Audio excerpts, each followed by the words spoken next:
Second hour, we will be looking at the state of health in the country. There's a very important health conference that is to be held this particular month in Mombasa County, and I'll be having a representation from the Ministry of Health to talk to us about that particular conference and what value add it is going to bring to us as a country when we talk about matters health. But on the first part, we are talking about the state of politics, and this is coming at a time when it's only about 6 months to the next general election, and we've seen the campaign trail getting busier by the day. Of course, each and every day political players are strategically positioning themselves for the August polls. We have seen exits and entries into the forged alliances, and of course I can go on and on about what has characterized the campaign trail, but I'll be allowing my guests in studio to do that for me, and I'm talking about a panel of two gentlemen this morning.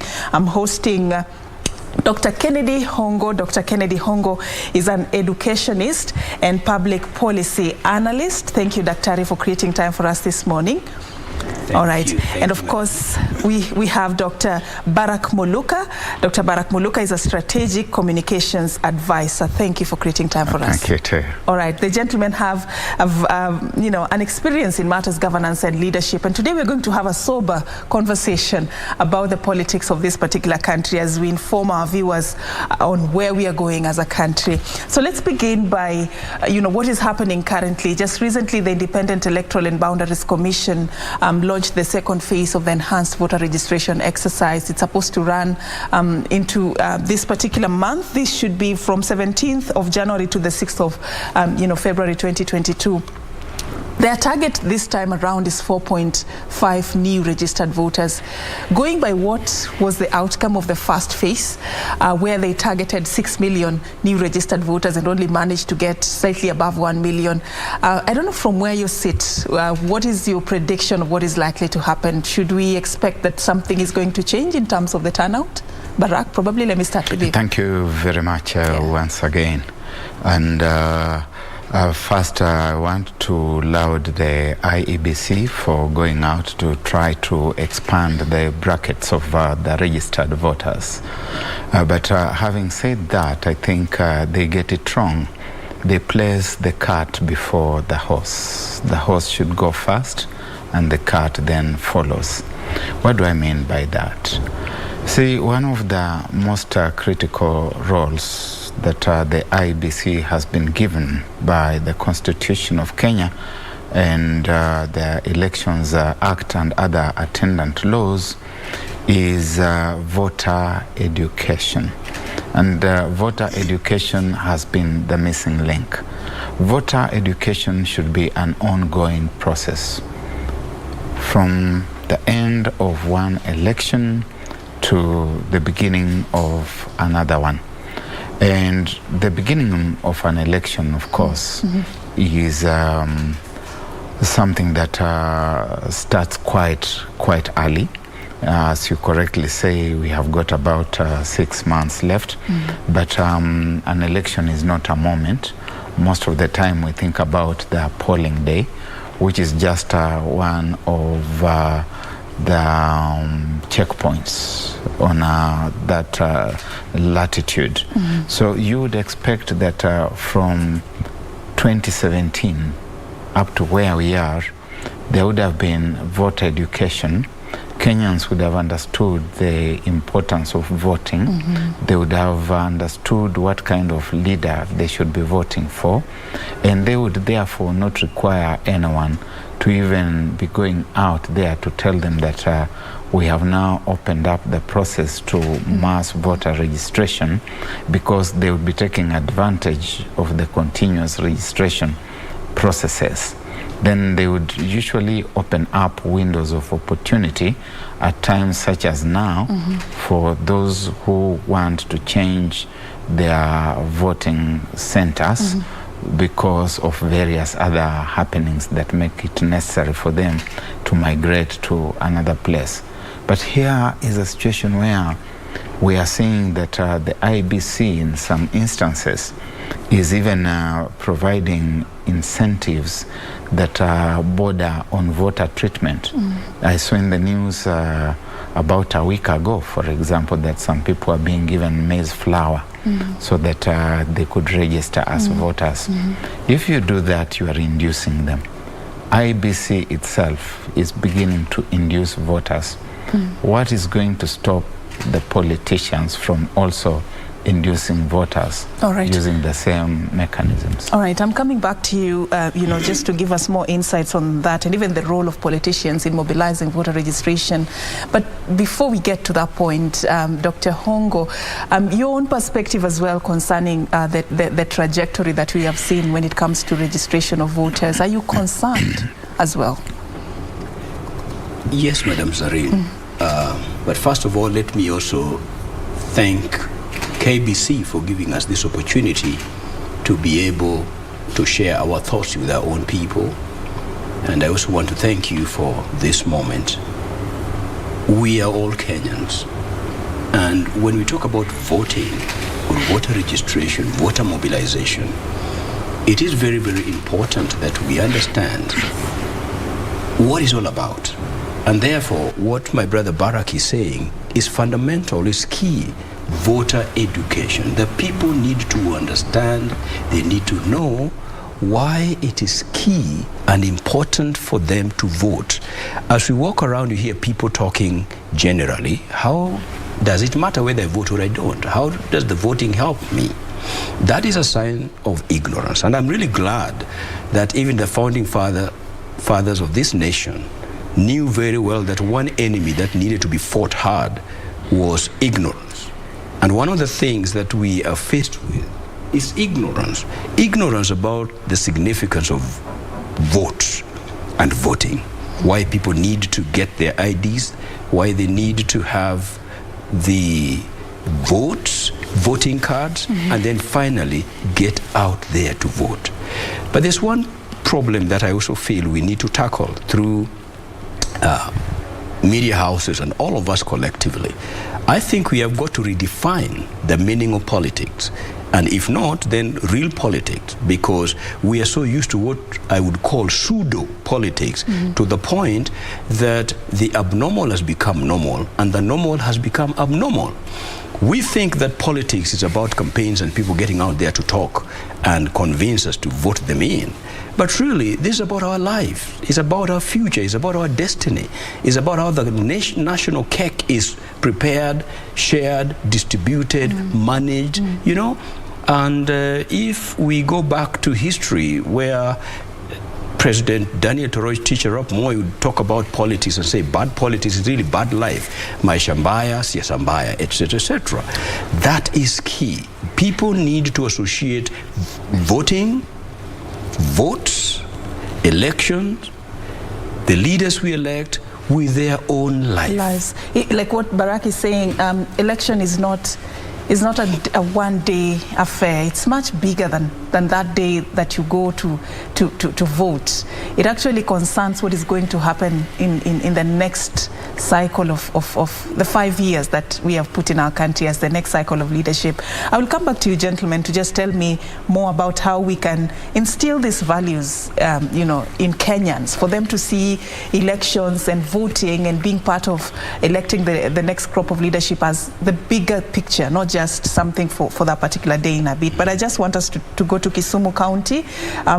We are joined right now live by our reporter based in the Nyanza region, Wycliffe Okech. Wycliffe is going to be talking to Peter Odame, the country director of elections in Kisumu County. We are just trying to look at the country's preparedness ahead of the 2022 polls. Wycliffe, a very good morning. What do you have for us from Kisumu County? Well, good morning to you, Safin Acheng Oma, there in the studio. We are coming to you live from the lakeside city of Kisumu on this 1st of February 2022, where we are, this is the third and actually the final week of this second phase of continuous enhanced voter registration exercise.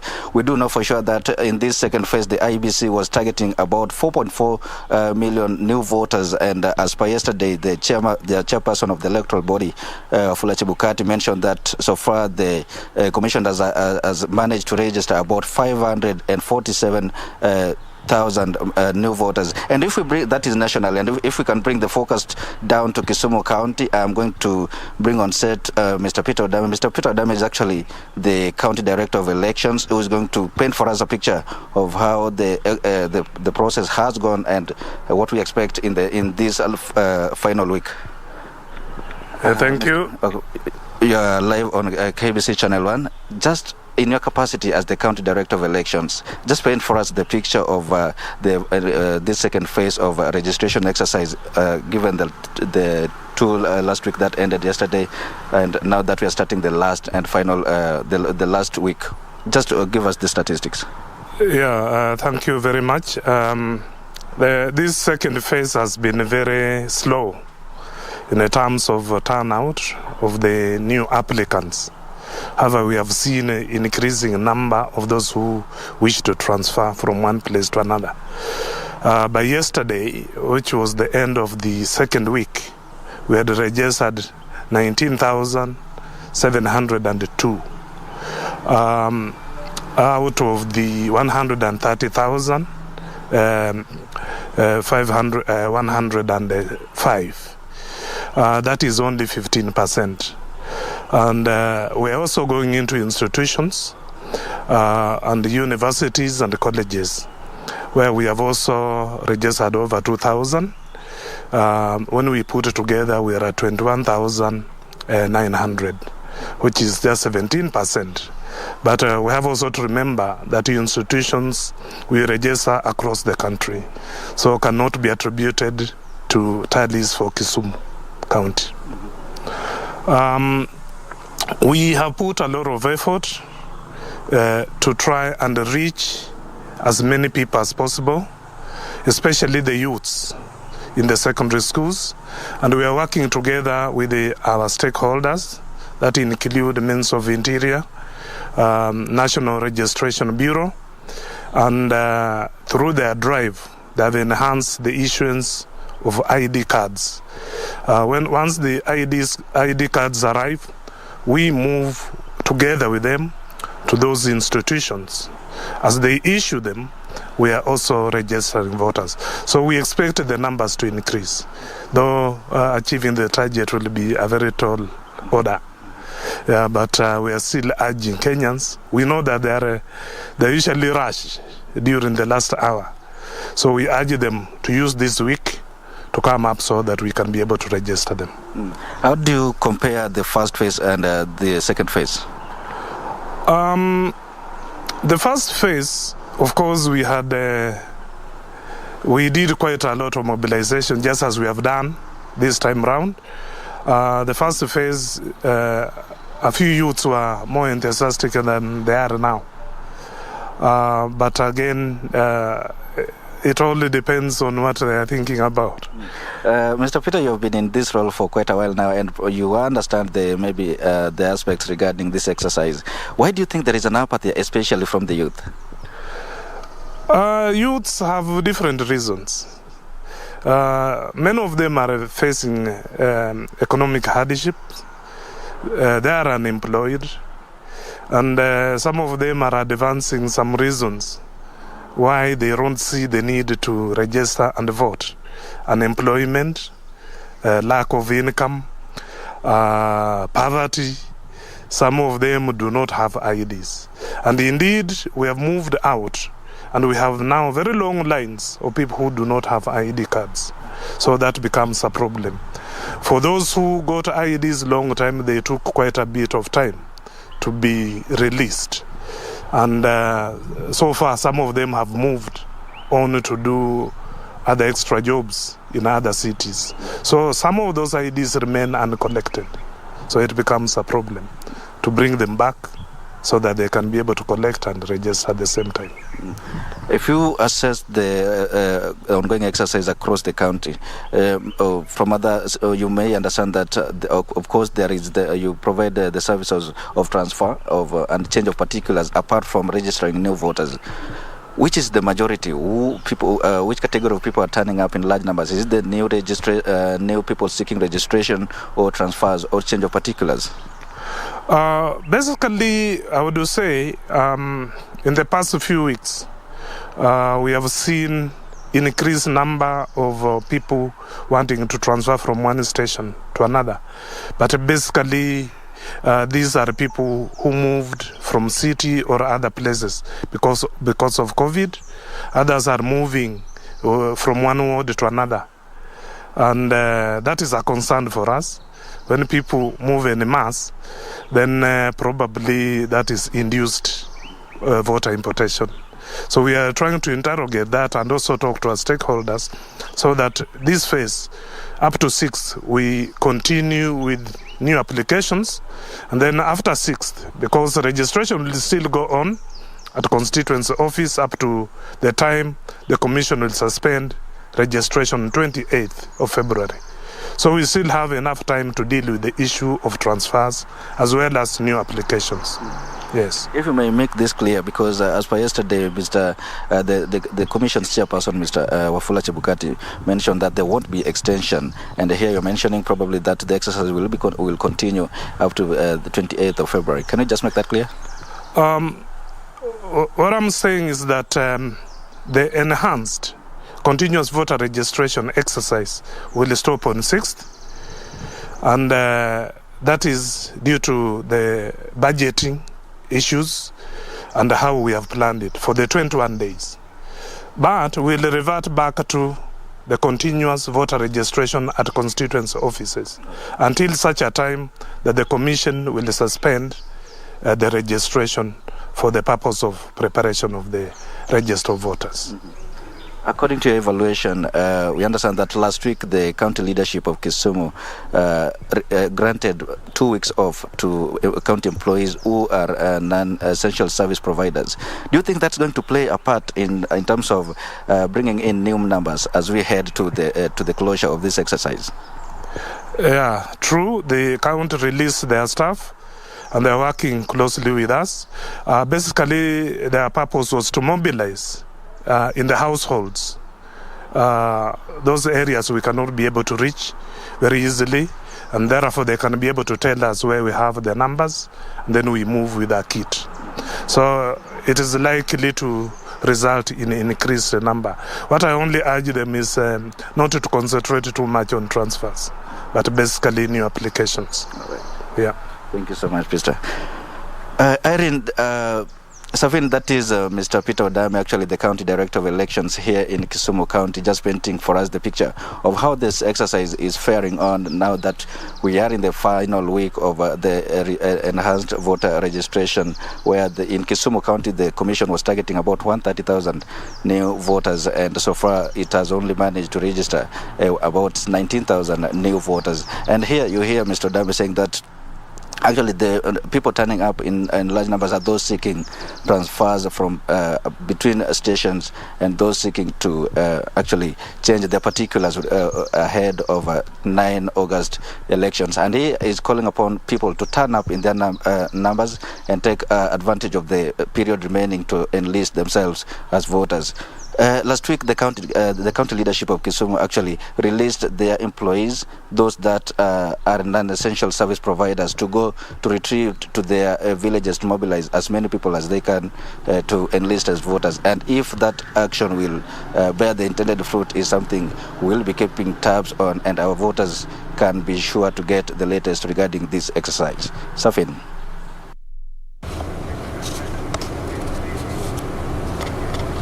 Thank you so much, Wycliffe Okech. They're reporting to us live from Kisumu County. Wycliffe was speaking to Peter Odame, the County Director of Elections in Kisumu County, just to assess the situation of the ongoing enhanced mass voter registration exercise that was launched by the Independent Electoral and Boundaries Commission countrywide. Of course, according to what Wycliffe is telling us from what we've heard from Peter Odame there, the county has managed as at today to register only 15% of its initial target of new registered voters, among other issues that they've talked about. But back in studio here, I've been having a conversation around this topic together with Dr. Kennedy Hongo, an educationist and public policy analyst, and Dr. Barak Muluka, a strategic communications advisor. Gentlemen, you've heard there from Peter Odame, just talking about the numbers they've been able to register so far and the reasons why he feels there is a bit of reluctance, especially from the youth who are targeted for to be enlisted as new voters. And one of the reasons he cited was,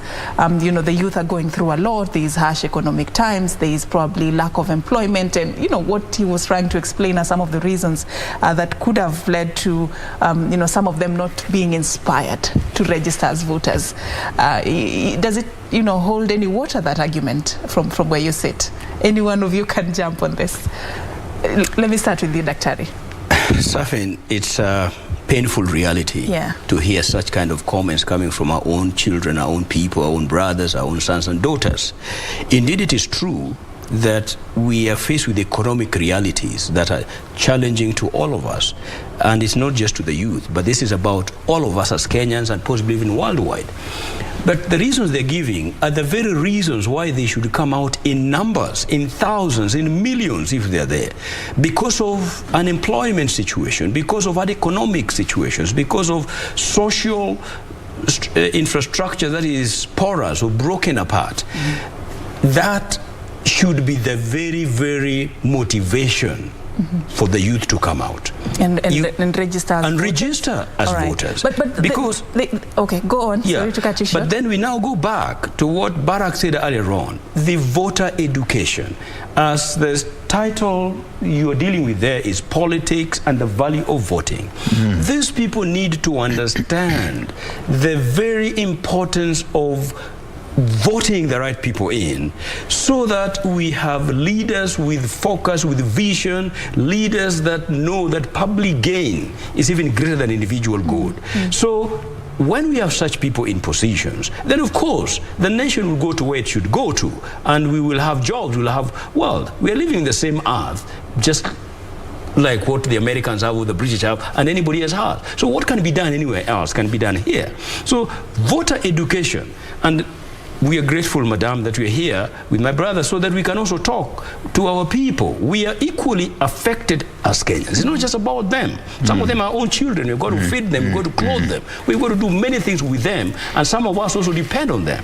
So what you're saying is this: voting, getting your votes, getting out there to vote will dictate and determine the kind of a future you'll have tomorrow and even today. Well said, Dr. Hongo. But then, Barack, what do you tell that population of people who are hopeless at this point? We've been there, we've registered as voters, we've voted, we had expectations.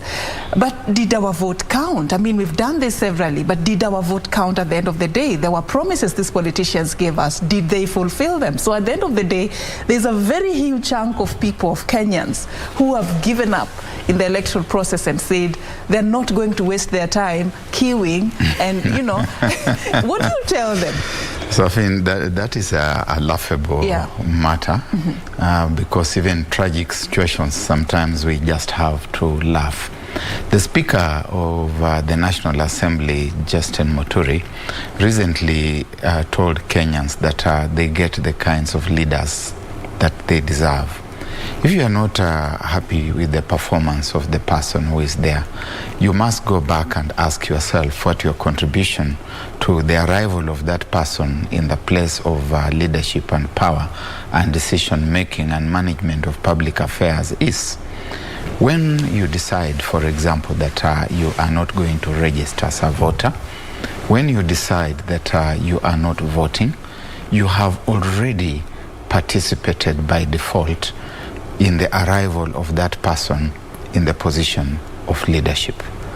If there was a critical mass that was unhappy with the performance of a given MP and they thought that this person should not be re-elected, they are taking off the voter's card and turning out to vote, because registering as a voter is just part of the business. You still must go out to vote.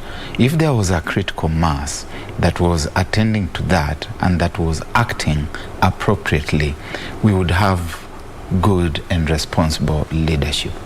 When, on the other hand, you become apathetic, you decide that you are not participating, the process goes on anyway, with or without your participation. The IBC will come out at a time like now, belatedly as I said, and as Dr. Hongo agrees. they will come out and try to whip you to go out and register and to vote. But you have not understood, and therefore you will not go out to take your voters' cards. And even those who take those cards quite often vote for the wrong reasons. They are voting for someone because he's from their village, he's from their family, she's from their tribe, they are their relative, they have given them money. They will say to you that you talk so well. We like the things that you are saying, but what are you giving us? They will say that I will vote for someone who has given me. They will tell you the ground is bad. If you are a candidate, for example, you will hear your people saying, come to the ground. They're not saying you go to the ground to give them some new messages. They're saying come to the ground because they want you to give money. When that money has changed hands, don't expect good leadership. So if you are faced with a situation where you want now to take a decision, the question can be simplified. The question can simply be made this: this person wants to be the president so that I can be what? And what undertaking is there that if this person becomes president, I can be what I should be? You want to be the governor so that we can be what? You want to be the MP so that we can be what? That is the exchange that should take place. Having given this person the opportunity, therefore, to serve, the person becomes a servant leader because of the notion of serving, of service. And the next election cycle will be an opportunity for validation of the quality of leadership that this person has given. And if we are not happy with that quality of leadership, we show the person the door. So you cannot sit back and say, I'm so angry, I'm so annoyed, I'm not participating in this process. You can't cut your nose to spite your face. Before you come in, this culture of sort me now because I'm not sure of what will happen in the next 2 years, I think it's birthed from the empty promises these politicians sometimes give. We have good leaders, I don't dispute that, but we have quite a number of others who only use these beautiful campaign slogans to attract the masses to vote for them. But after that, you don't even see them in the villages. They spend their time in the big cities. So no wonder Kenyans are saying, what do you have for me now to solve my problems now? And then I'll vote for you and then you can all go and deal. I mean, what do you think, Dr. But Safin, I have a problem with us and our thinking, all of us collectively. We've got to change our mindset, and one of the things I'm really passionate about is what I call mindset resetting education. We all need it. Often we sit here and we say the politicians. I would like a situation where we detach campaigns, we detach politics from campaigns. Really, campaign is about job application process. The men and women who are running around this country are looking for jobs. Some are asking to be given jobs that are called MCAs, others MPs, others governors, others presidency, others senators, women rep. Those are jobs, but they are not jobs that you can just walk in and grab and call it your own job. Even here at KBC, if you want to work for KBC, you don't just come out of the street and go take the empty seat that you come across and you sit there and say, from today, I'm the managing editor of KBC. There's a process. There's a process of becoming an employee of KBC. You begin either by submitting your application, sending your CV, and putting it as it is. Then you go to sell yourself and prove to the panelists. If you get the chance of being shortlisted, then from there, they will decide who they give that job, even for you to sit there. Kenyans know they have that power? So that is why I want to start. Kenyans know they have that power when it comes to politics. There's a reason why I'm talking like that first, because I wanted to get this thing right, you know, for the sake of right. So that's the process of becoming an employee of KBC and any other organizations in this country. What is the process of becoming a member of county assembly? What is the process of becoming a member of parliament? What's the process of becoming a president of the Republic of Kenya? You can't walk out from your house because you're Dr. Mbuluka, my friend, known in world over, and one day you just go to State House and you sit on that chair and say, you know, from today, everybody call me His Excellency Mbuluka Barak. It doesn't work like that. That will be the day. You see that? So to become that position, it's a position, it's a job, and it's a job that is on a contractual basis. It's 5-year term. These jobs are not for eternity. They are 5-year term, renewable, subject to your performance. So the people first need to understand, when men and women campaign, ideally, they are not politicians. They are just people looking for jobs. Let's start from there. So I come and talk to you people, and Mbuluka also comes and puts his case, and we are listening. The owners of the job are us, the people of the country. So is the electorate empowered to know the kind of... This is where we go back to what my brother says. Education, voter education, so that the electorate, the voter, understands that that job is his. He is the owner. Why would Raila be running around?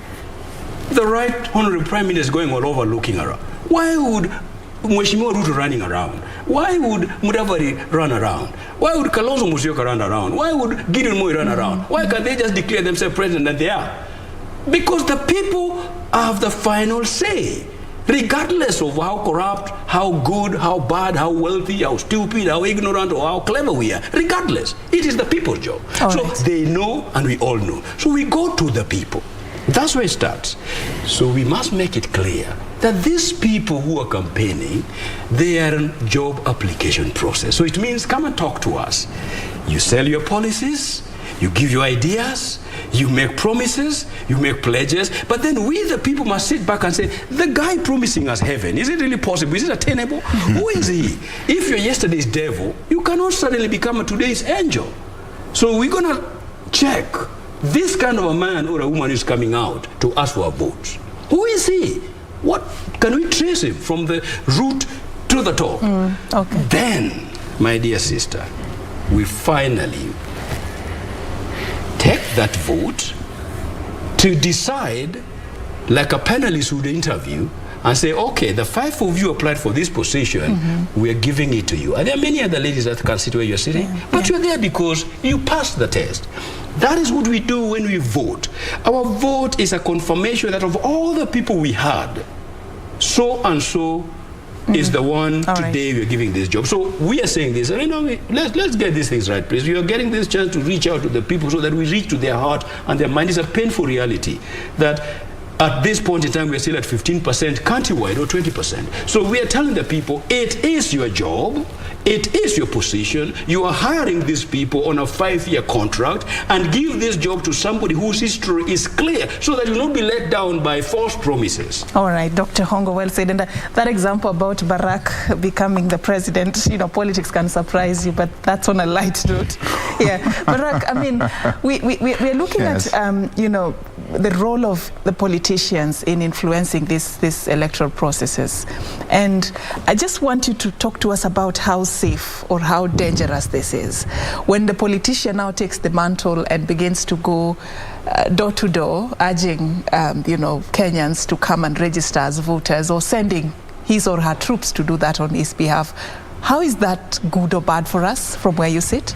The politician, especially the current brand of the Kenyan and African politician, is a selfish animal. It is an individual who has no holds barred. It's an individual who bribes, buys voters. It's an individual who can beat up people or cause people to be beaten up as part of the process of mobilization. Is an individual who is telling lies. Go to the social media and just look at even the very top, where there are a few people who are now front runners.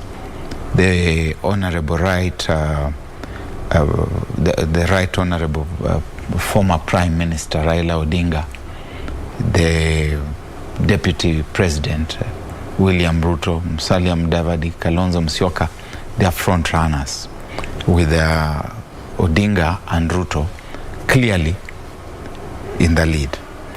But look at what is happening in the social media. Look at the lies that are told all the time on Twitter, on Facebook, and how often someone has to come out and say fake news. Fake news. Because these are people who have lost all the ethical bearing. And therefore, if it comes to making false promises, they have no compunction at all with making false promises. If it comes to herding people by force, there is no reserve in that regard. If it comes to barring people even from going to vote, up to a few years ago, I was, in a sense, actively involved. I was the Secretary General of Amani National Congress, and we had a by-election in Kibra after the demise of our good friend, Honorable Ken Okoth, God rest his soul in eternal peace. And you got to Kibra, you've gone to sell your agenda with your candidate, and there are people stoning you. One of the decisions, the moments that led me to the decision, this was the wrong place. I just survived narrowly. A rock that was aimed at my head, and my head is the only asset that I have. Yeah? So when you stone it and destroy it, what is left for me? Yeah. But on the voting day itself, people were barred from getting to the polling stations. Now we are going to see wonders of wonders in 2 months' time. In the month of April, we are going to go through political party primaries, and they are going to be chaotic across the board. You have seen that the new amended Political Parties Act now provides for joint nominations. And you are going to find there are people in Azimio la Umoja. You're going to find there are people in Kenya Kwanza, and they are trying to carry out joint nominations. For example, here in Nairobi, and you will find that someone is saying, hey, ODM, Jubilee, Chama cha Machine, what is it called, Chap Chap, and other parties, allied parties, are supposed to jointly decide that this is the person who is going to run in Kamkunji. A certain party is going to be pushing their candidate, and they have got the majority of the numbers, because these numbers are going to be determined by registers that are coming from the registrar of political parties. They are certified. If you're not in those registers, you will not participate in the process, and you're going to see chaos. You're even going to see some people trying to influence some kind of inclusion of people in those party membership registers who are not there. That is the kind of mobilization that you are expecting. Elsewhere, they are saying we will hold talks, and after we have held talks, we will decide it is Dr. Hongo. Democratically speaking,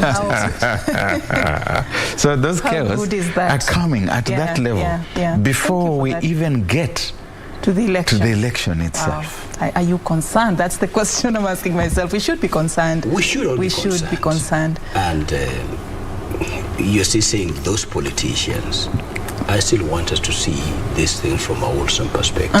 It's all of us. This is our country. This is our place. There's nobody who is super. There's you know, all of us are VIPs. Only our duties, tasks, and responsibilities vary. But everybody's important. And whatever job you are doing, that is what moves the nation.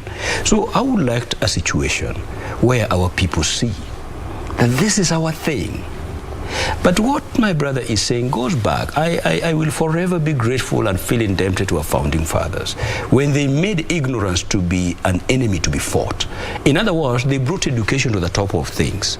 That the people must be educated, the people must be guided, the people must be shown the way so that they can make well-informed decisions. All right. But now here we are in a jungle. What's going to happen? The politician loves it that way. The jungle. Yeah. The politician loves it when you're poor. The politician loves it when you're poor because you go for handouts. The politician loves it when you are ignorant because they come and tell you lies. And you buy those lies, you believe in those lies. Now that is the tragedy about democracy. I think it was Churchill who said that democracy is the worst form of deciding leadership, except that there is no better one. Yeah? And therefore, people who have absolutely no idea about why they are voting, who just know that we have been told when we get there, we will say it is so and so. And they go there and say it is so and so. So they end up with the wrong persons. And the voter education, that education should be like what you are doing now. IBC should be working with you from the beginning of they should be funding. All right.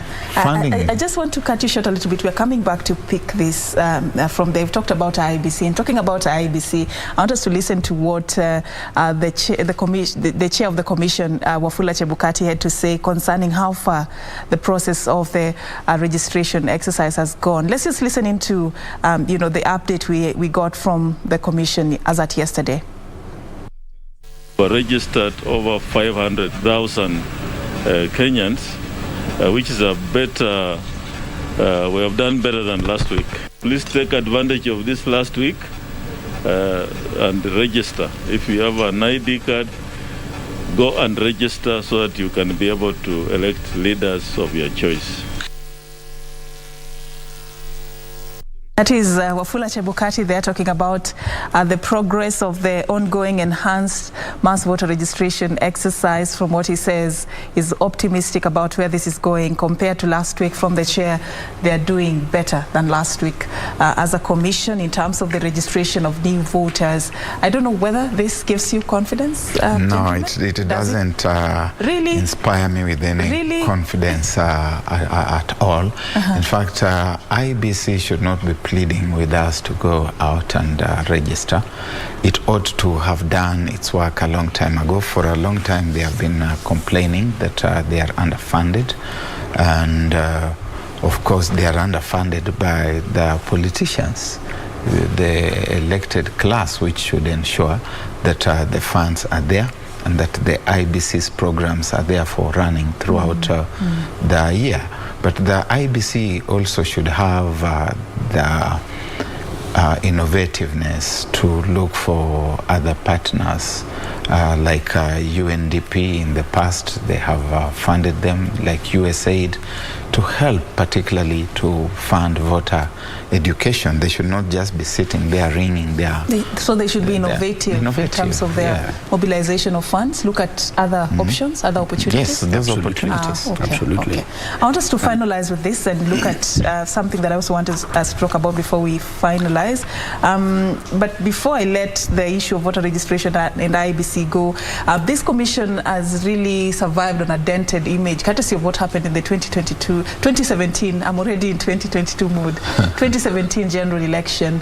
What will it take for IEBC to really affirm and restore the public confidence in its ability to manage this year's election? Very difficult to predict. As my good friend Professor Lumumba, PLO, sometimes say, the monkeys, which one is the same? Is it the monkeys or the forest? The forest may be different, but the monkeys are the same. The pool from where we get people to do certain things is the same. we have still not educated people enough. We have still not reset the minds of the people. So we can only pray that God will help us. However, it's always good to be optimistic. If you have no hope, then of course... And going by that laugh by Barack, it doesn't look so good. Yeah, if you have no hope, then it is worse. So we must have some kind of hope. I want to assure people that don't worry about what will happen, whether they do it right or wrong. What we must do is this. Let us do what is right for the sake of right. Every individual has got a civic responsibility to do her own part.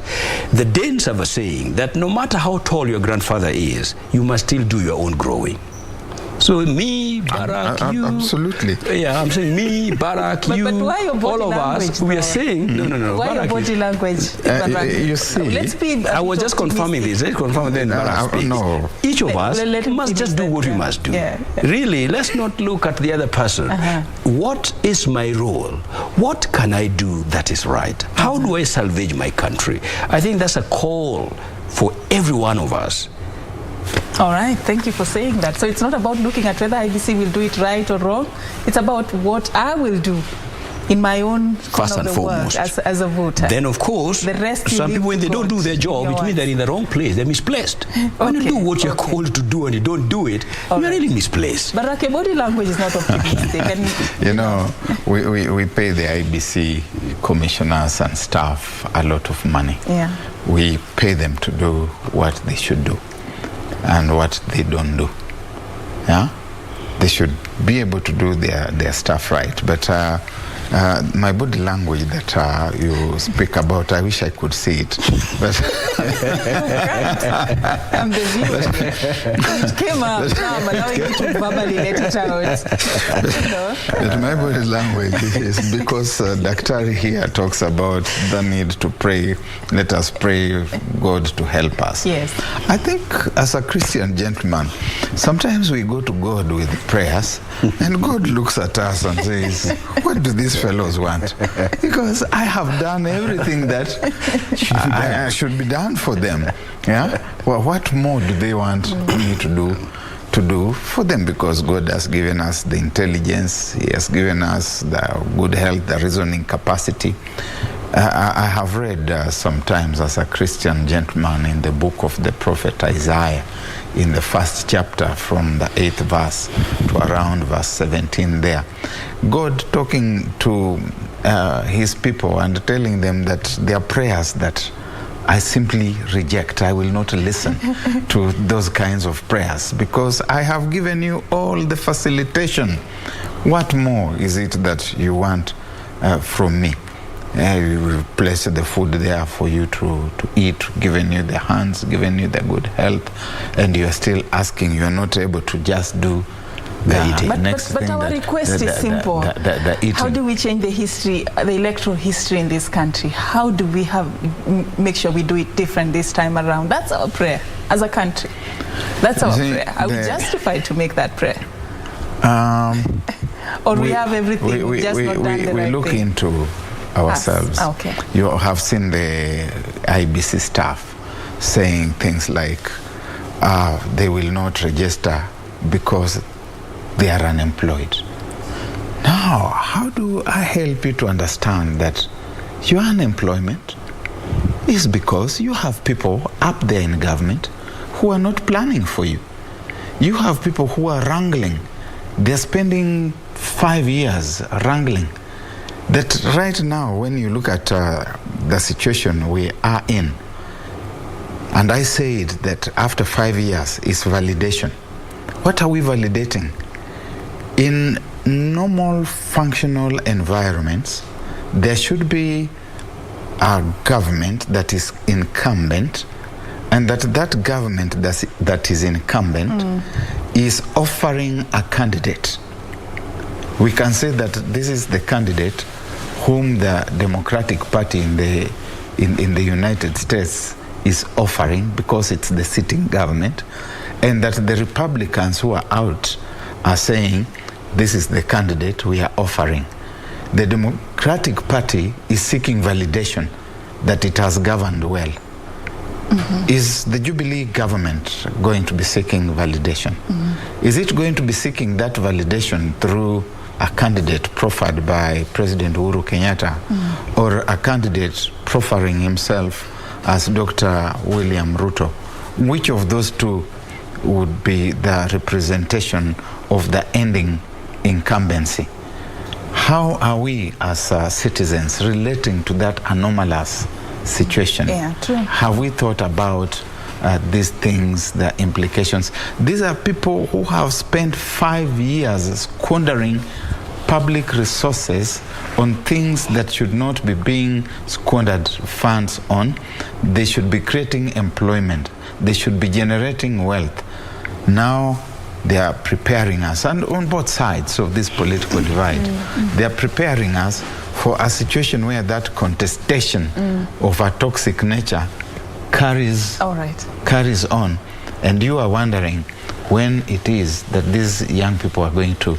So if you are to have a rational, youthful population, they're about 70%, they should be saying to themselves, maybe let us try something new. If you allow me to comment after my brother has spoken like that, personally, I think I have a different opinion here. I feel like I should commend Jubilee government and even President Uhuru in particular, because he has guided the country well, in my thinking.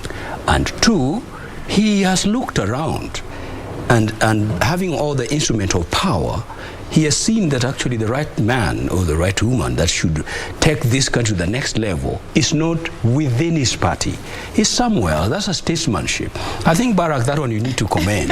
That a man in power looks around him, just like when President Moi, the first time he said, and he talked when his vice president was seated behind him, and said, you know, this thing is not about friendship among others, some years. And he said, for this reason, so-and-so will be mine.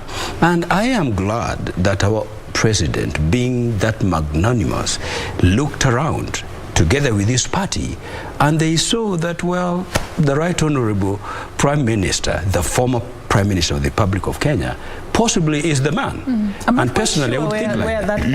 Well, I don't know, but I was just saying, you talked about the incumbent. Maybe I missed that. Like you, I have not heard him saying that. Maybe I missed the things which I know that I've heard the president saying about his nemesis, Raila Odinga, are very negative and pejorative things. He needs to come back and have a Damascene moment where he would say that I've seen the light. And this is the person. But can he afford to do that? And that I therefore recant that he's not a Mgoroki, that he's not a Mganga, that he can actually lead. And he should then advise us what to do with all the old clips. Because the problem with this country is deceit, is hypocrisy.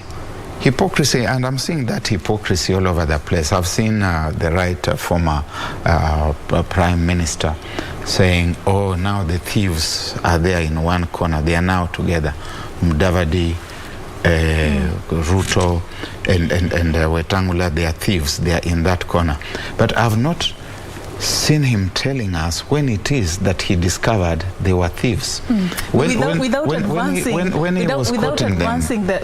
quoting them, even I'm using the words. I'm also trying to caution you, because we are operating at very sensitive times. I know that we are. And what these politicians say when they're on the campaign trail, we cannot use the same words when we're having sober conversations in studio. You beam them in the news bulletins. What is the difference? But this is a contained conversation. The news is processed in the newsroom.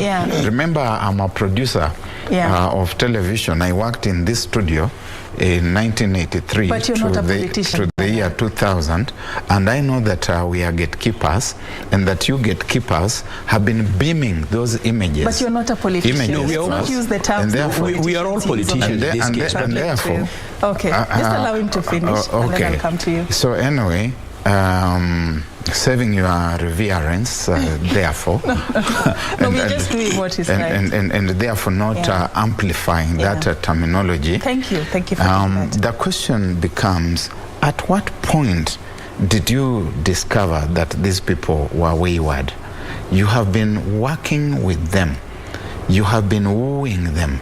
They have been good people. Where you are remaining, are there still some wayward people? The day they move away from you, are they going to suddenly become wayward? So there's that deceit, that deceitfulness. And as Barack, with my one vote, I refuse to be persuaded by that kind of ingenuousness, that kind of deceitfulness. It would be good that if there are people who have been wayward, that waywardness should be brought out. All right. You want to add something? Yeah, allow me to say something. You know, truth is truth, regardless of when it's said or not. Somebody said that truth may be dead for 3 days, but after the third day it resurrects. Be careful what you say and what you do in this world. We must remember that. So if people keep quiet on what you have done it all the same. So be careful that I feel is important. But what I wanted to add to what I said earlier on, and why I thought Jubilee Party is made up of very sensible people. We have heard the leadership of Jubilee speak. Personally, I'm talking about what I, as Dr. Ongu, who is a Kenyan, committed and passionate and patriotic enough, I've heard that leadership talk about a particular person. And that's why when I mentioned the Right Honorable, is that leadership that has spoken and said so. And I said, yes, they are right. They've looked around, they looked within themselves, and because they value Kenya more than themselves, as opposed to what my brother was saying, that the governing party should always try to see how they pass the baton to. That's a good thing to do, especially if you have a better option. But when the better option or the best option is outside your fence, and you acknowledge that, you have to be commended. So what I want to say in this, regardless of all these other small things which try to take us away from truth, I agree with my brother that as a people, we need to grow up and rise to a point where it's not about lies. We tell the truth for the truth's sake. He talked about deceit, which is true, but that deceit cuts across whether him, you, me, those others, all of us. This is about the pool we are dealing with. It's the pool that has been muddled, that we deal with things like that. Finally, allow me to say this. This is the time for Kenyans to be very careful and actually look at people for who they are. What is our history? What is it that is associated with us in the past as we are going into the future? Regardless of who is telling us what, but things said about me, you, are they true or they are false? Kenyans, let us elect the right people that will help us to get to the promised land. We have a very big, as I'm allowing you, we have a very big decision to make, it's coming out of this conversation. Thank you so much, gentlemen, for bringing that out, that as Kenyans, we have a very big decision to make. What we need to think, we need to open our minds and go beyond thinking that this is a responsibility that is vested on politicians. It is actually our responsibility to take.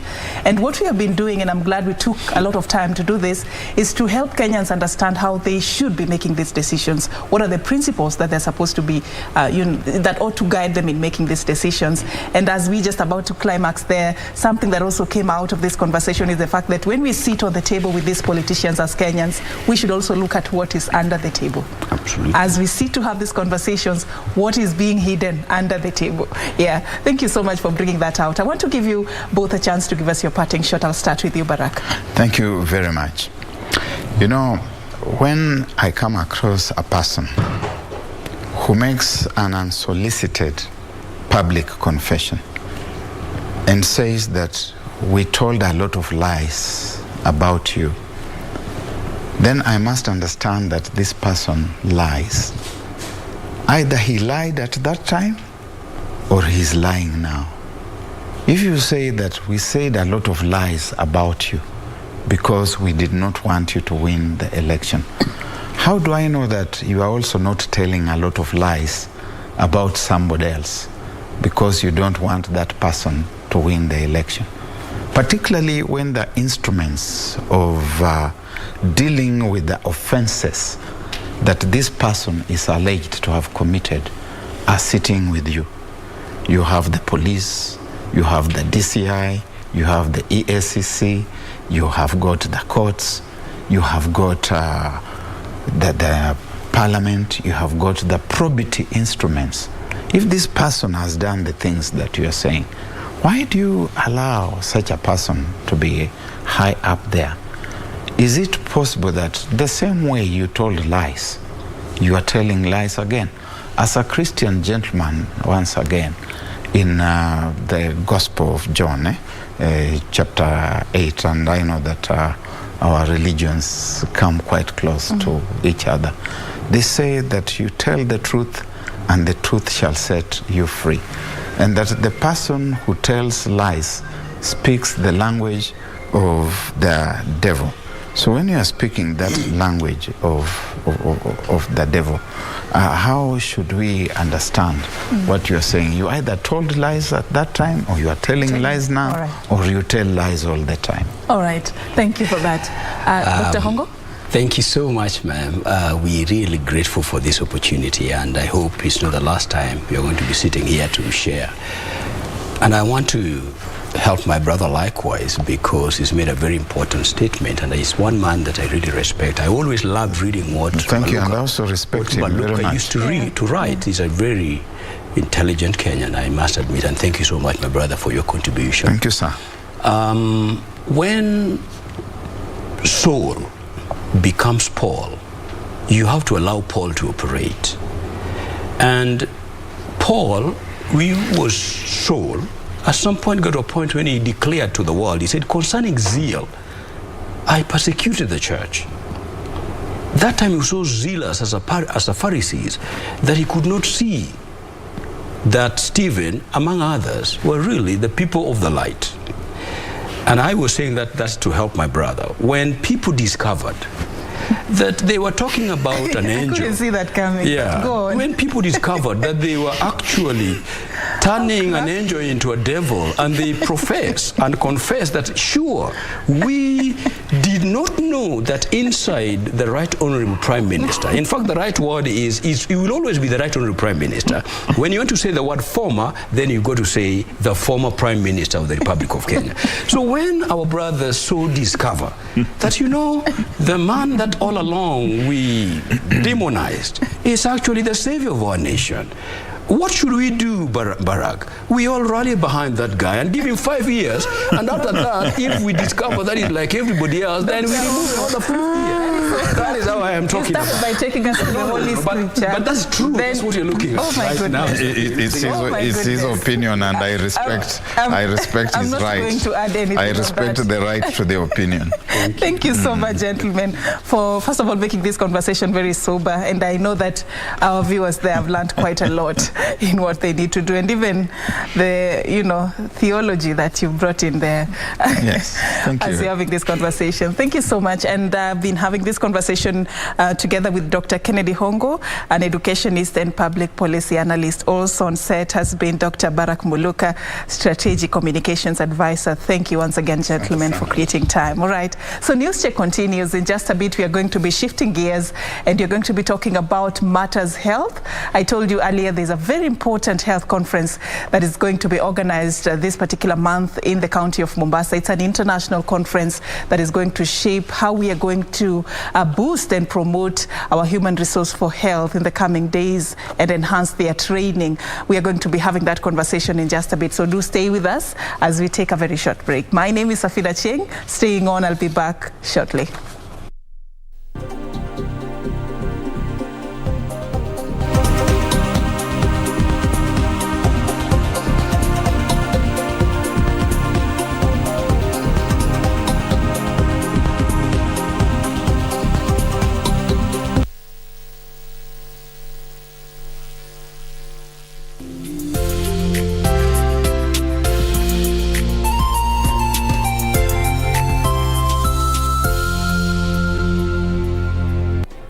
Do you have a news story to share with KBC? Get in touch swiftly on email news@kbc.co.ke or call 0723-892-654 or 0734-780-124. Mundos divididos por una sombra de traición. You're being pathetic, Santiago. I don't know why you're so jealous of your brother. No, Father, I'm not jealous of my brother. If I'm telling you I want her to leave, it's because I have good reasons. Hey, be careful with what you're about to say. But the one thing I can't understand is why is everybody so crazy about that crass girl? Even my foolish brother. Just think that in the long run, if you didn't break up with her, you would have hurt her worse, and you would have hurt yourself as well. So what if I did? So do you want her to find out what went on between us? She might end up committing suicide. Oh, come on, why would you do that? Well, she is intense just like you. Lying heart. Fue sembrando el veneno y la ambición. Don't wanna say goodbye now. That is something I just can't do, won't do. So I'm gonna let go. That is so good to me, and I scream out, yeah. We could never make it without you. Me could never make it without you. Me coulda never make it without you. There's no lie, no other guy can feel me man, love me woman in style. My man, tell him I'm a king, everything when me give up to him. My man, put the jump to the bass and they know how to ride the rhythm. My man.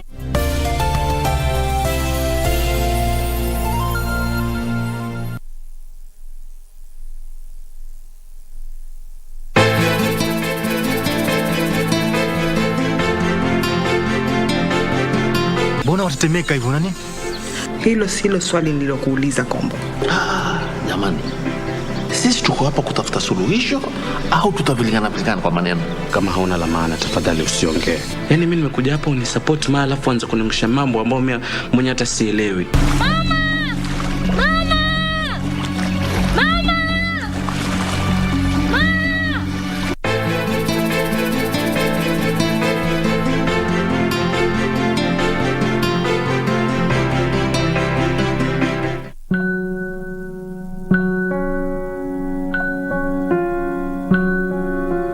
Then do not let him find out. Otherwise, he'll be furious with you. Hey, isn't there a double standard going on? Since there will be many opportunities to work together, there's no need to rush. I really don't know what I can do. I trust you more than I trust myself even. You know me, right? I'm disappointed in you. I'm sorry, boss. I'm sorry. Next time I'll... Hey! Just give me a call. You can work in the development center properly.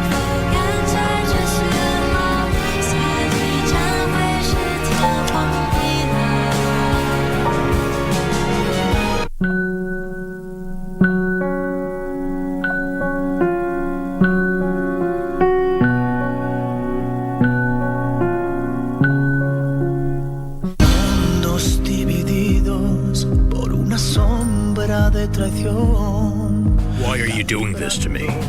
I didn't steal anything from you. That's what you say. But the evidence proves otherwise. I advise you not to say things you're going to regret.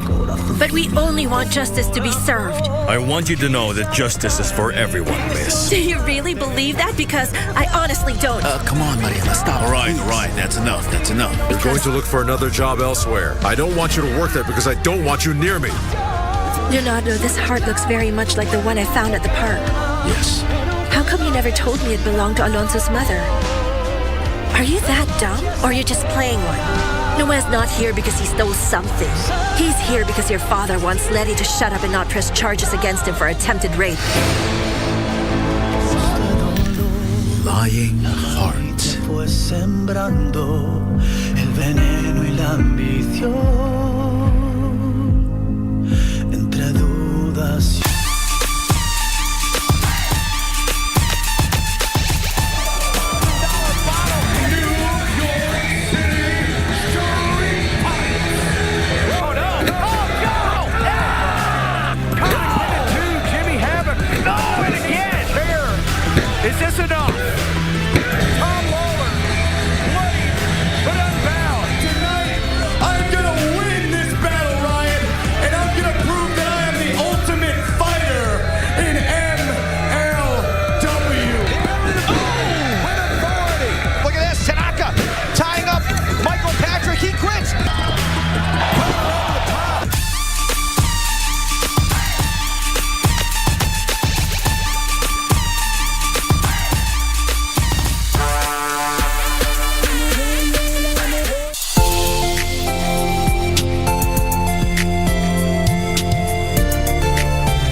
Welcome back, and thank you for staying with us. We're just about to begin our second interview. I'll be having Dr. Matende Chere shortly, the head of National Public Health Institute.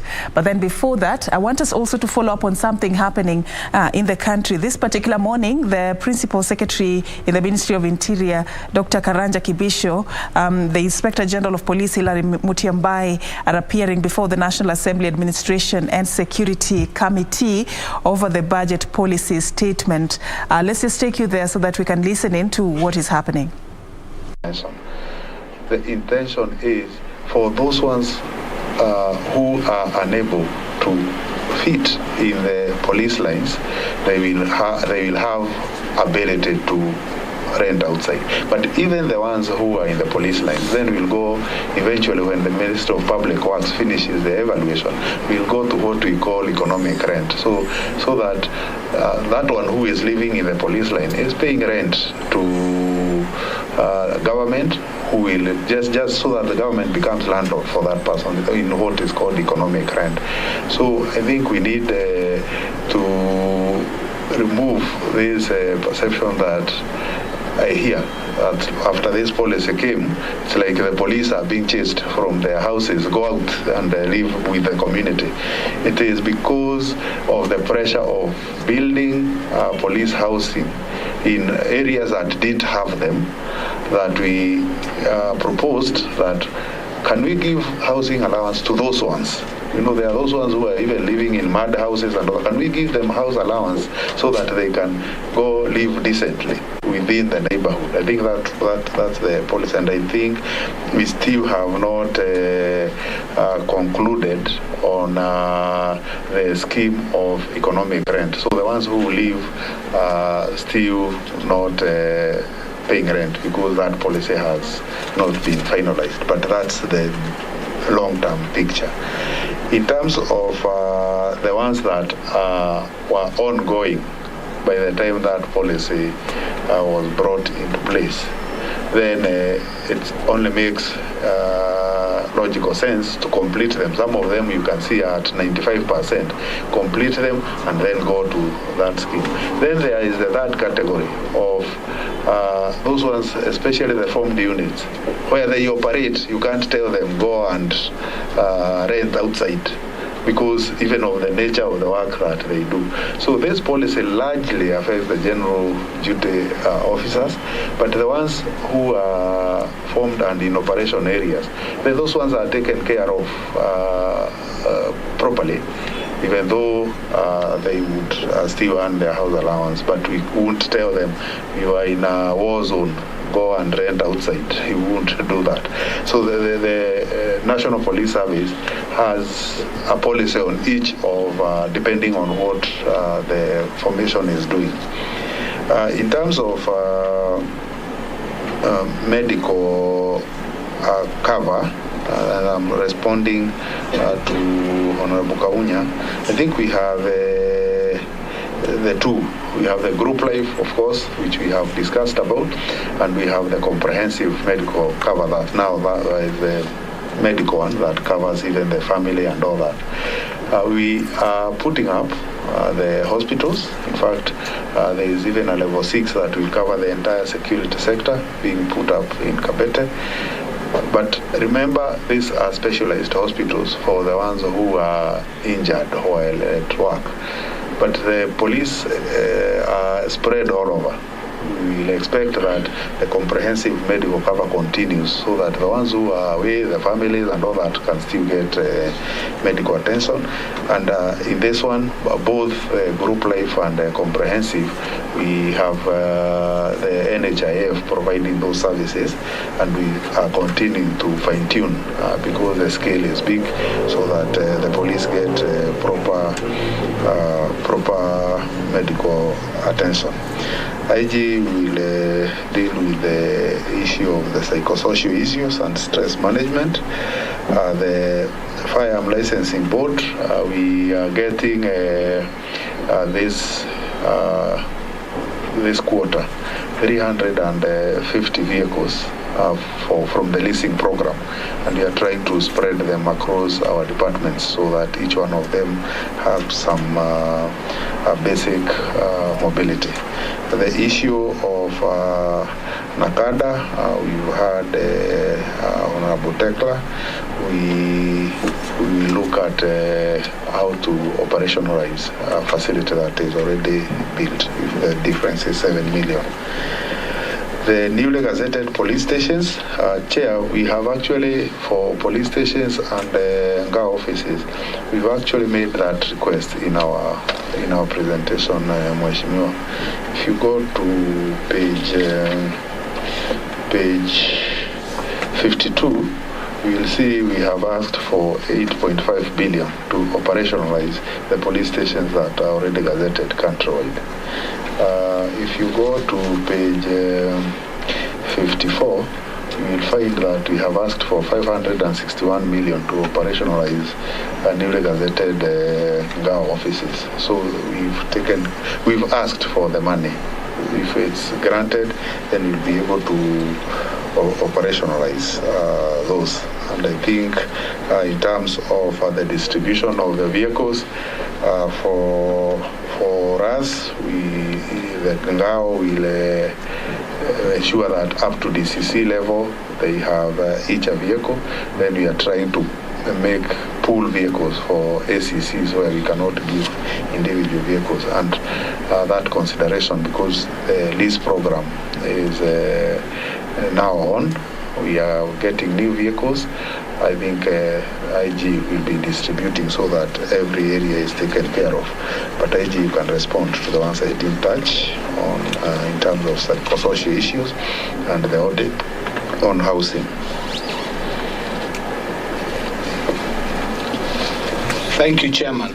On the psychosocial issue, Chairman, you remember we had a very comprehensive discussions with this committee until we retreated to private retreat, and we have sent teams to the ground of doctors. We have now formed a medical board which has concluded its finding from field with a report of officers who requires more psychosocial support, and also waiting for further analysis of their report so that it can become actionable. It's a work in progress. We started with you, this committee, and we need to come back to you after we finish with our report. We promise we'll share the report with this committee. This journey, we are doing it with this committee. So it's a process that we have not lost sight, but it requires scientific data collection so that when we are addressing the issue, we have specific and targets to address. So it's a work on progress. We might not be able to give all the details. The report will be there, and we promise to share with this committee.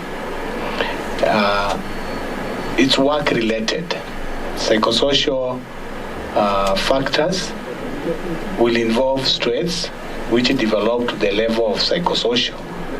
And these are the statistics the board has been addressing across the country, where we have been having challenges of officers facing some of these challenges. On the issue of vehicles, I would give this one to my DIG Kenya Police Service, which question raised from Turkana. The lease program is ongoing. We have withdrawn those old vehicles. There are specific vehicles which we are returning back and issuing new vehicles. We are still going on in this process. What I'm not very sure is Turkana if those vehicles were withdrawn during this exercise, because automatically we are supposed to replace them. But Edward Mbogwa will be able to. All right, that is the Inspector General of Police, Hilary Mutyambai there. And earlier we heard from the Interior PS, Dr. Karanja Kibisho. This morning they are appearing before the National Assembly Administration Committee just to talk about how to elevate the welfare of our officers in the country. And the Interior Ministry, from the report we're getting there, is that the Interior Ministry is seeking an additional 5.8 billion shillings in the 2022-2023 budget to improve the insurance cover of police officers. PS Kibisho wants the MPs to consider rationalizing the insurance cover of police with that of other civil servants. And of course, we have Kevin Washira attending this particular forum for us. We'll be getting more details about this in our subsequent news bulletins. Now in studio, we want to shift gears and get into our second interview. And I told you earlier that we are going to be talking about health matters this morning. And in studio with me is Dr. Sultani Matende Chero. He is the head of National Public Health Institute. Thank you so much for creating time for us. Thank you for having me. Yes, of course. Yeah. And we just want to talk about, what's happening in the health sector, plus your docket as the head of the National Public Health Institute. But first, I'd like us to begin from what is to happen in Mombasa County. All focus is on that particular county. There is a very important health conference that is going to be taking place. Probably just tell us a little bit about this conference and its significance and why now. Yeah, so thank you very much, Safin. The health generally is a very dynamic area. So you find that every day there are new challenges that are coming up. For example, in 2019, we did not know about COVID-19. But in 2020, from 2020 to date, that has become the big thing. In fact, that's become like the center of our focus. And then every day we are coming across new ways of going about interventions, new ways of doing things. We are discovering, redundancies in the way we are carrying out our functions. So it is important that from time to time, we need to keep on, adjusting the way we do things. And one of the best ways in which we can do that is to adjust the training curricula of health professionals so that we can now align those curricula with the modern realities within the medical practice. So what we are doing now is that in conjunction with the Ministry of Education, the Ministry of Health has planned a very big conference which is going to be held in Mombasa County, as you have indicated. And during this conference, a lot of discussions are going to be held about how to better adjust the training programs, the academic curricula, so that we can ensure that the human resources for health, the personnel that are going to be produced by our institutions are up to speed with the challenges that we are going to be facing in the future, and even the ones that are here today. Yeah, so it's going to be, a conference that will take into account quite a wide spectrum of issues.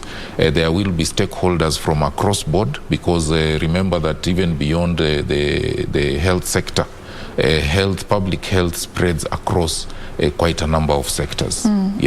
That's the International Conference on Harmonization of Curriculum and Training of Health Professionals. It's an international forum that is going to be held right here in Kenya. Probably, what would you say about the different stakeholders who are coming together and putting their heads together in this? Perhaps the Ministry of Education, the Ministry of Health, and other stakeholders from different spheres. Why is it important for them to be here? Yeah, so of course, as I have indicated, health is not just a siloed service. We have a lot of influence from other sectors. I'll give you the example of, say, the water sector, for example. You realize that when COVID struck, we keep on talking about COVID because it's the dominant problem right now that we are having. One of the main public health interventions that we have taken to is, frequent hand washing, and that requires that we must have enough supplies of safe water. So you can see how important this is to just COVID itself.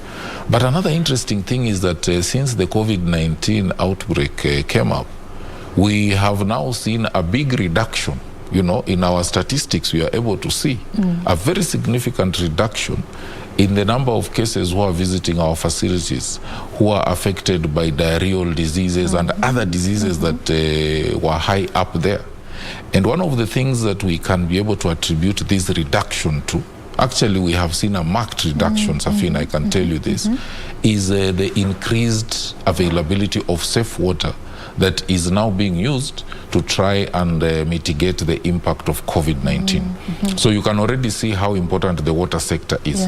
We can say the same for very many other sectors. Like, for example, the ministry responsible for livestock, you know, there are some diseases which affect animals, you know, which affect human beings as well.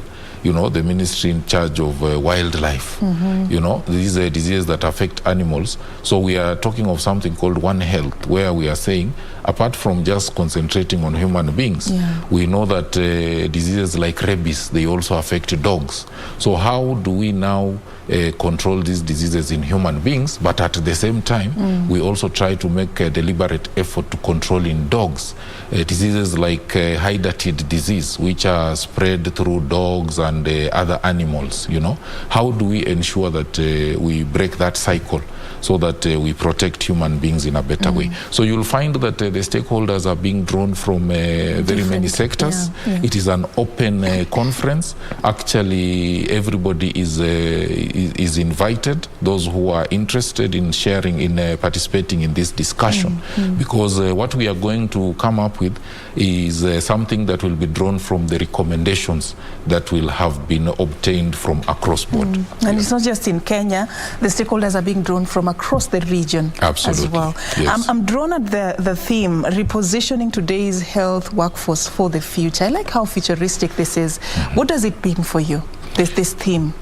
You know, one of the things that we are now coming to grips with is the fact that, you know, the whole phenomenon around globalization. Things are changing very fast. It's not like in the past where people were, people were confined within their geographies. Today, somebody can have breakfast in the UK and dinner in Kenya. Tomorrow, you know, people are moving all over the place. And, you know, there is a lot of there is a lot of trade that's going on, you know. There is a lot of interaction across borders. And so we are seeing a situation where something that occurs in one place, maybe like an outbreak that occurs in one corner of the world, will be in the other corner within no time. So we are seeing a very new dynamic around the health space, which means that we really need to be ready. You know, we have to be ready. We cannot wait. We cannot afford to be reactive. We have to be proactive.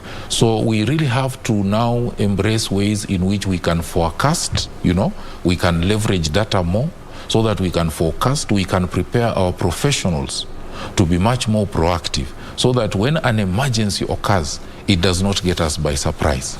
You know, now with the globalization that I'm talking about, it's very likely that you might start seeing emergencies, public health emergencies like Ebola, you know, landing even in Kenya, because now we are having increased movement. How do we handle that? How prepared are we for that?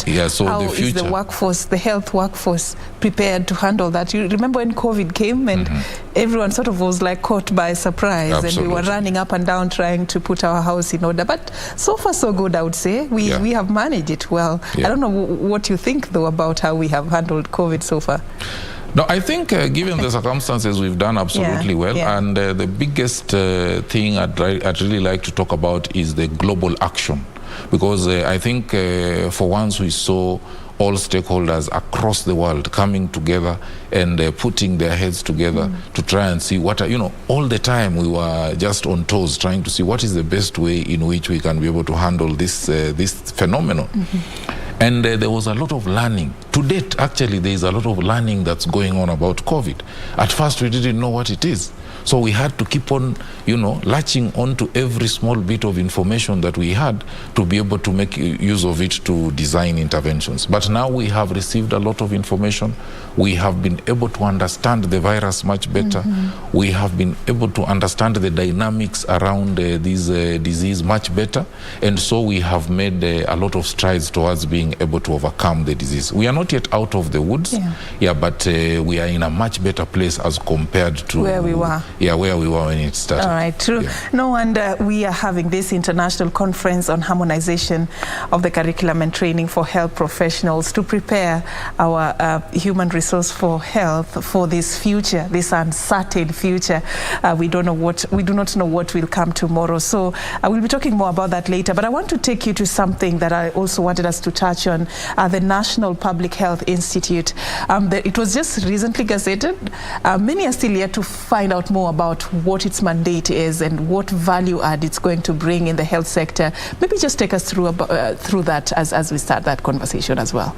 Yeah, so thank you very much. I think that's a very important question because, as you have correctly put it, the National Public Health Institute was gazetted. It was established via gazette notice, a legal notice in the Gazette, Kenya Gazette, on the 21st of last month. Is it last month?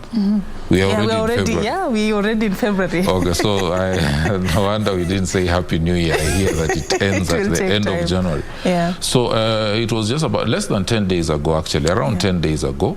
The president gazetted it. This is kind of like a semi-autonomous institution. It's a state corporation which is going to support the various sectors that are involved in public health. Now, when I talk of public health, I would like to even just tell you that public health is much broader than we think, because some of the best public health practitioners, for example, are mothers. Because if mothers do not do what they do, they actually implement a lot of public health from the time a child is born to the time this child is able to become independent and run around. Breastfeeding, making sure that hygiene is observed, making sure that these children sleep enough, long enough, carrying out, checking to see if there is any infection so that they can rush them to hospital. There's a lot of primary health care that is happening within the home.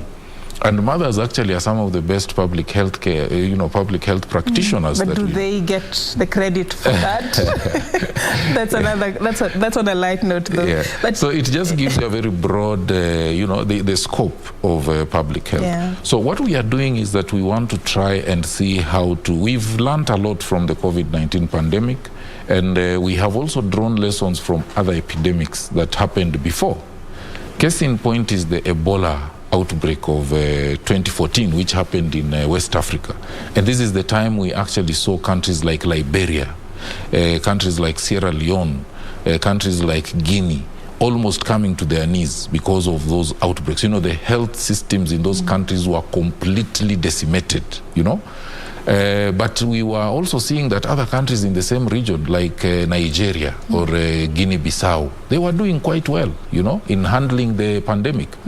In fact, we had to send our health professionals to Sierra Leone and Liberia to go and support, the response there. The whole world had to descend on those West African countries because they were actually being destroyed by the epidemic. But what we learned was that Nigeria by that time had already formed its National Public Health Institute. They call it the Nigeria CDC. Guinea-Bissau, surprisingly, had already established a National Public Health Institute. And these were able to help those countries to coordinate their response because they had all the necessary functions under one roof. They were able to prepare better for the epidemic. They were able to detect it much better and much faster because the public health laboratories are under that same organization. They were able to communicate to the public much faster, and they were able to give factual information. So it became very easy for them to contain. And that is what we are looking at now when we actually talk of now coordinating the existing public health functions within a more organized institute. Yes. As you go on, I just want to get something clear, because we have the Ministry of Health. One would assume probably that should be part of their mandate. What's the difference? What's the biggest mandate of this National Public Health Institute that informed its origin, its genesis? What do you stand for? Yeah, so generally the National Public Health Institute cuts across sectors. Of course, the Ministry of Health is a key sector when you look at public health. But public health, generally, I would give you the example of a house. Between the roof and the doors and the windows and the walls, which is the most important? Because when it's raining, you can say it's the roof that's most important. When thugs are coming, you can say it's the door that's most important. When you want light to come in, maybe the windows are the most important. Generally, during the day, you can say that maybe the walls are most important. But you see, all these things have to work in concert. You cannot have the bricks separate, the doors separate, the roof separate, and then you say you have a house. So what the Public Health Institute is trying to do is to bring all these functions into a well-organized and coordinated function that is better able to deal with public health emergencies.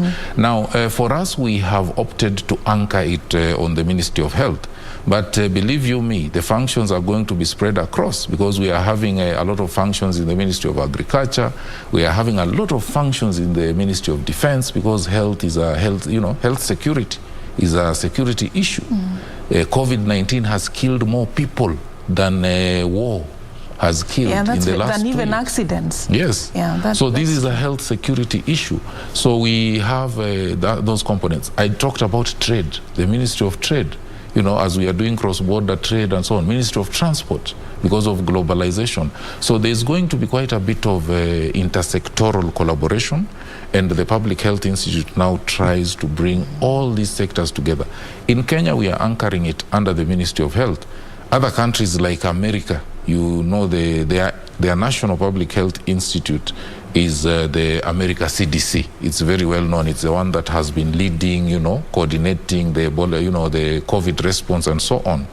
Theirs is anchored under the Ministry of Defense, and it supports the State Department for Health and other departments. But in our setup, it is much better, situated. Under the Ministry of Health. Yeah. All right. Supported by the Ministry of Health. All right. So I just want us to know what is currently your main focus, your priority areas as an institute. What is it that you term as your objectives, the things that you plan on doing in the next few months or years? Yeah, so we have come up with a strategy, because this is something that will be established over a long period of time. But in the immediate term, and we talked about it just a few minutes ago, one of the main functions is public health workforce development. Like what we are going to be discussing in the conference. Yeah, so we want to engage right from school, getting people to get interested in public health, kind of like putting the necessary framework, engaging with universities, introducing innovative courses like field epidemiology and laboratory programs within universities, where now by the time people are graduating, the workforce is coming into practice. They are already very well grounded with practical skills to be able to implement. So that is one of the main functions.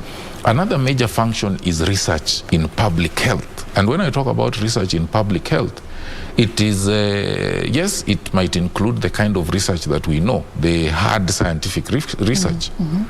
But we also want to be able to encourage our people out there to conduct operational research, so that someone who's sitting in a health center in Kacheliba, or maybe someone who is in Lunga Lunga, in a hospital, or even in Mandera, they can be able to observe something. They can start observing a trend.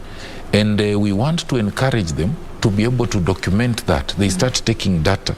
They say, today I've seen 8 people coming here. They were complaining of headache, but at the same time, I could see that they had this very interesting rash on their face.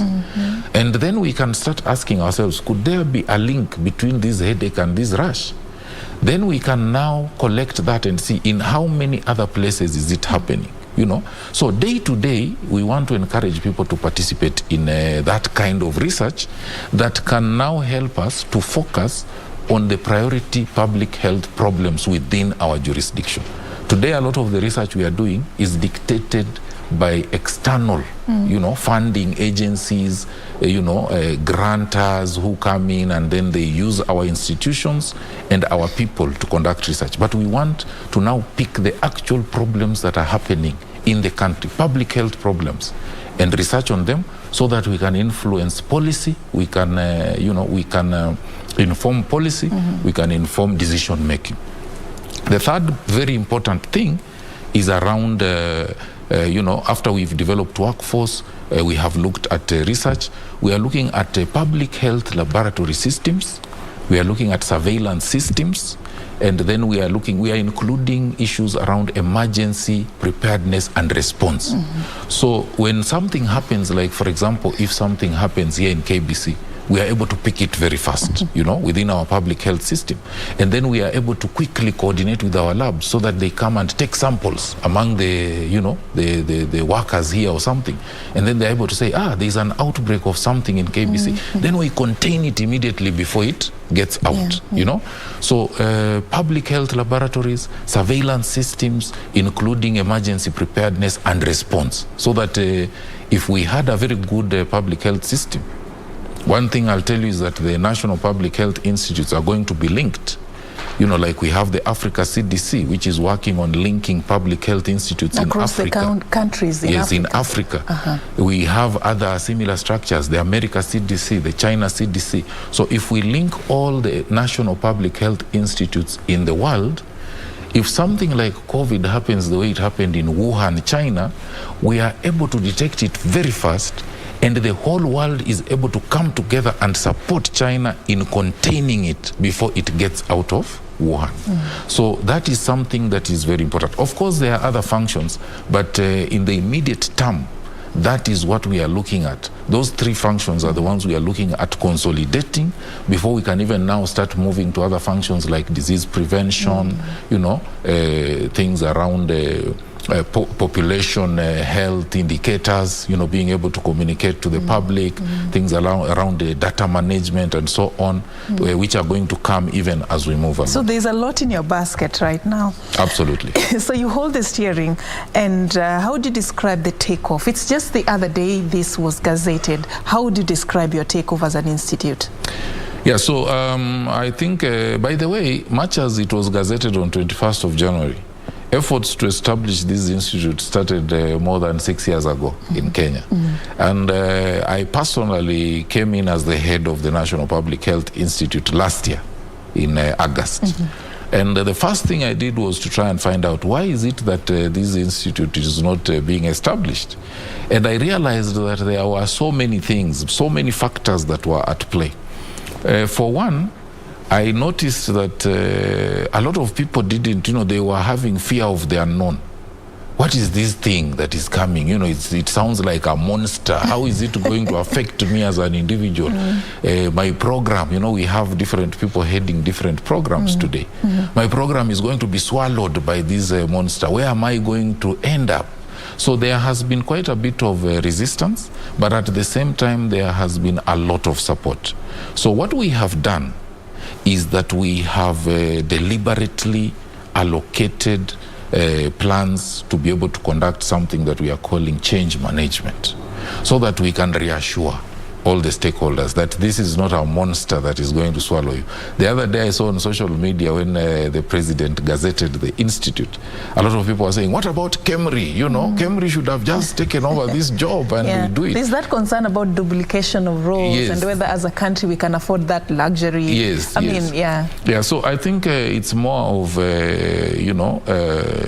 lack of information, because there's not going to be any duplication of resources. In fact, what we are going to reduce is duplication of effort, because you find that as it is now in the public sector, there are a lot of duplications happening in different sectors. So now the National Public Health Institute, when it starts coordinating across sectors, we will now reduce that duplication of effort. We are going to reduce wastage of resources, which is happening at a very big rate now.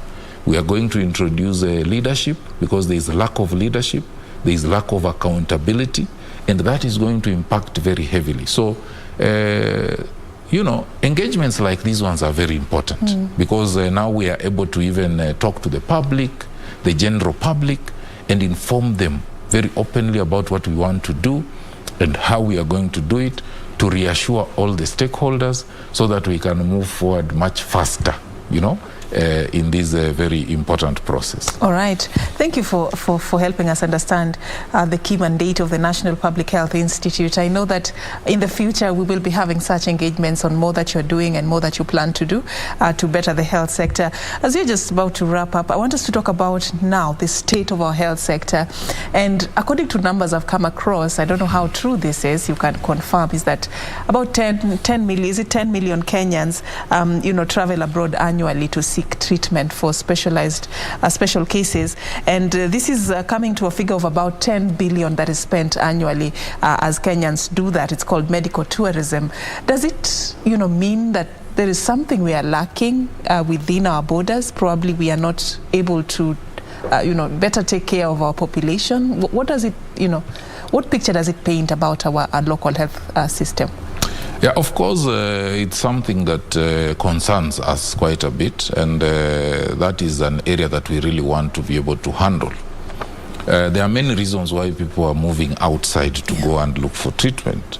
One of the things I can assure you is that, and this one you can even check, our health professionals are some of the best in the world. Actually, when Kenyans go out there, they excel. Our doctors are the best in the world. Our nurses are sought after all over the place. We have very good health professionals. So we also export human resource. Oh yes, we actually seeing quite a bit of movement of human resource outside. But so does it speak something about how we are treating our health sector and our health professionals? Does it? Yeah. Of course, it has a little bit of a bearing to what the health sector looks like. And that's why the health ministry has, lately we are undertaking a lot of reforms. You'll realize that right now the cabinet secretary has been on the forefront trying to ensure that we are establishing all these kind of institutions that are going to make delivery much better. And I think what we also need to learn from other countries like India, for example, where there is a lot of these medical tourism, so to speak, that you're talking about. How do we even just approach the delivery of healthcare services? I'll give you a small example because I know maybe we are running out of time. Yeah. When you go to India, and that's the importance of being able to pick from other people who are doing it differently. You'll find that different, there they specialize, they specialize completely. It is also the practice, among the professionals themselves. So you'll find a specialist who is trained in a certain area, just focuses on that area. Yeah, it doesn't mean that they cannot do something else, but they just focus on that area. And they work in collaboration with other specialists. So if you come to me and you have a problem with your eye, and I am a specialist of the heart, I will send you to my colleague who is a specialist of the eye. So I focus so much on just the heart. So you'll find that every day my colleagues are sending to me these people with heart problems. And even if it is surgery, I will be doing almost the same kind of surgery every day. What is the impact? I will become much more skilled, And you keep learning and growing. I'll do it much faster. I will need less inputs. I can even be able to do it using less, supplies and things like that. So the end product is it becomes much cheaper. You get? Much cheaper because of the efficiency that we are introducing. And that one alone is something that we cannot really do, just by saying that now we are introducing efficiency in the system. It is something that also involves the practice, the behavior, and the general way in which things are done. So there's quite a bit that we can learn from, best practice that we can learn from other areas.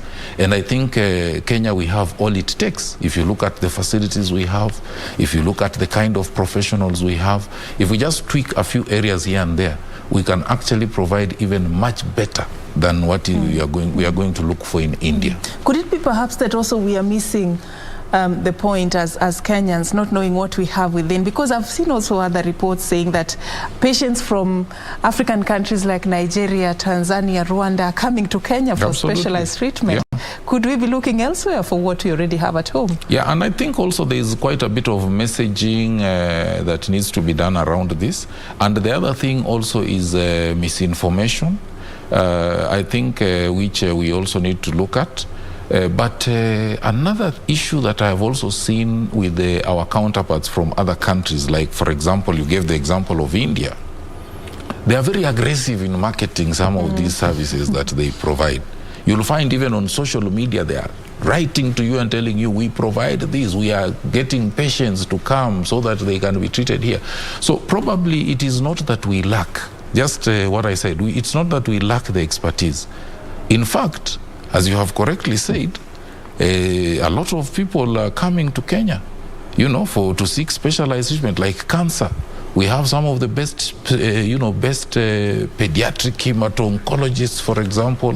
You know, people who have just specialized in cancers for the young children, you know, blood cancers. And you find people coming all the way from Nigeria, you know, all over to come and look for this expertise here in Kenya. So I think it's something that as we move along, we should be able to pick it up and bring it out the way it's supposed to be done. All right. Thank you so much, Daktari, for creating time.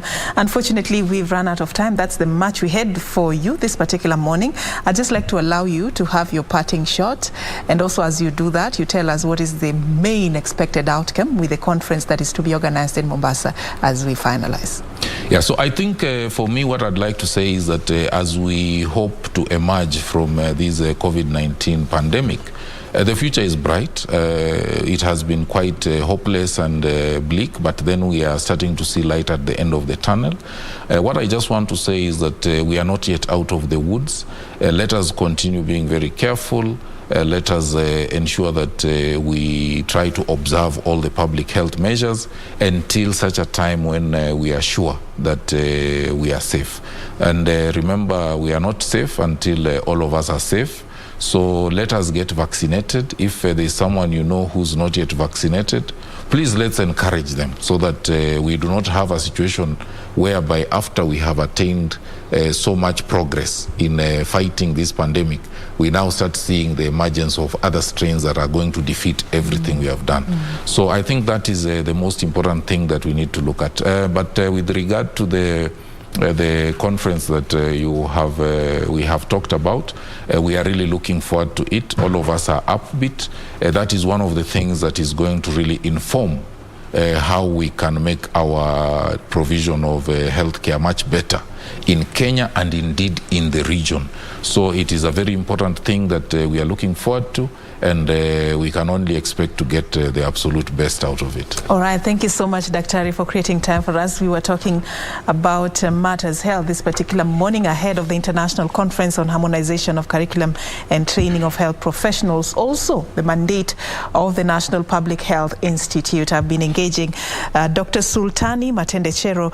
He's the head of the National Public Health Institute. Thank you once again, Daktari, for your time. Thank you very much. All right, and that's how we wrap it up right here on News Check. We are going to be paving way for the Swahili version of the program. Kurunzi Mashinani and Tamrini will be coming up shortly, so do stay for that. My name is Safina Chengoma, and our sign language interpreter has been Susan Dhuku. Enjoy the rest of your viewing.